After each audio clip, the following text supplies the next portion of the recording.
Ya, untuk membahas pergerakan IHSG akhir pekan ini serta prospek pekan depan, kita sudah terhubung bersama Ahmad Yaki, analis BCA Sekuritas. Pak Yaki, terima kasih sudah bergabung bersama kami. Tadi kita lihat bahwa IHSG menutup akhir pekan ini di zona hijau. Apa saja sentimen yang menurut Anda mempengaruhi pergerakan lantai bursa hari ini?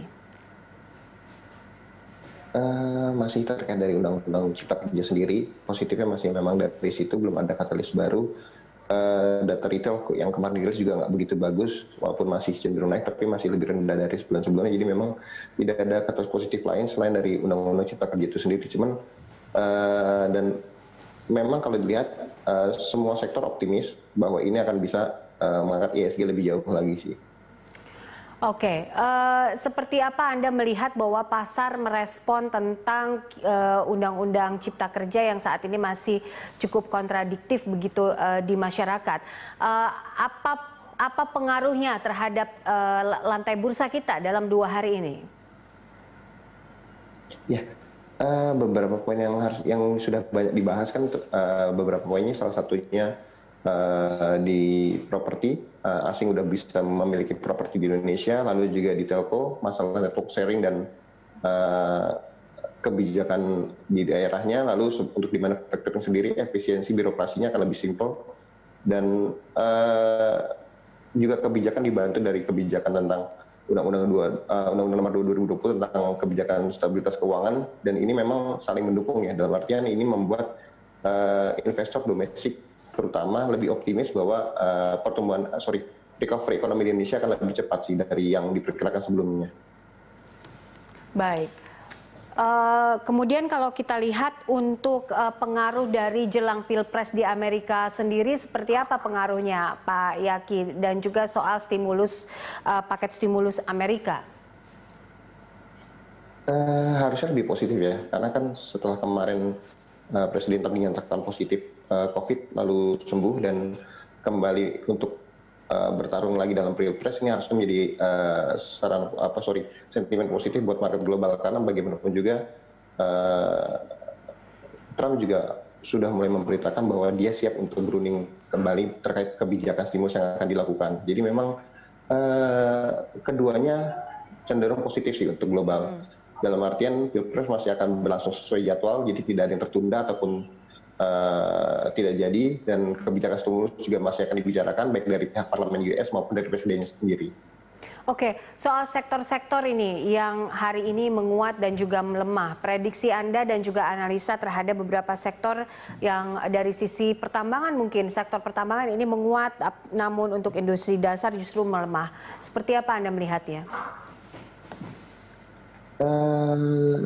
Kalau kayak industri dasar, beberapa industri dasar memang kalau dilihat melemah, cuman harusnya bisa untuk buy on support di daerah bawahnya ya, karena memang koreksi saat ini juga cenderung kalau dilihat lebih minor, karena memang hari ini cenderung transaksi di bursa cenderung lebih sepi dari beberapa hari sebelumnya.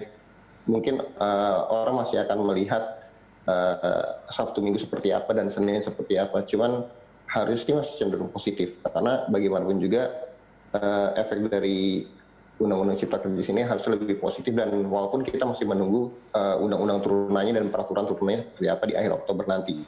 Cuman kalau dilihat dari skema dari IHSG sendiri, pergerakannya harusnya sih, kalaupun koreksi masih untuk buy on support sih. Oke.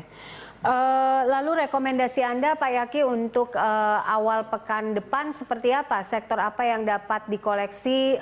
Kemudian untuk saham-saham big caps, second line dan juga third line apa yang masih bisa kita koleksi dalam short term saat ini? Kalau dilihat dari pergerakan mingguan, IHSG minggu depan masih akan bergerak dalam rentan 4850 sampai 5195. Cenderung bullish, walaupun memang masih rawan untuk profit taking dan fluktuasi ya. Untuk hari Seninnya juga masih akan bergerak dalam range sempit di 4958 sampai 5138. Dan minggu depan menarik karena banyak data ekonomi yang akan keluar, mulai dari interest rate, trade balance, ekspor impor baik di US maupun di Indonesia. Lalu ada data retail sales dari China dan US. Jadi memang lebih variatif sih. Cuman kalau boleh untuk trading jangka pendek, saham-saham second liner mungkin bisa dilihat dari retail modern, karena memang harusnya udah bottom dan untuk potensi technical reboundnya cukup bagus, dan juga dari sektor call yang punya sektor hilir seperti Adaro dan PTBA. Untuk saham big caps-nya bisa perhatikan untuk bank, karena bagaimanapun juga bank masih menarik untuk buy on support di daerah bawahnya atau trading harian untuk di harga saat ini, terutama kayak BCA masih di area rentang 27.500 sampai 29.000, terdekatnya BRI masih di area 3.050 sampai 32.30-an. Jadi memang cenderung untuk trading. Oke, untuk pekan depan mungkin untuk emiten pertambangan, manufaktur dan juga produk konsumsi, apakah sektor-sektor ini masih bisa menjadi penopang IHSG, Pak Yaki?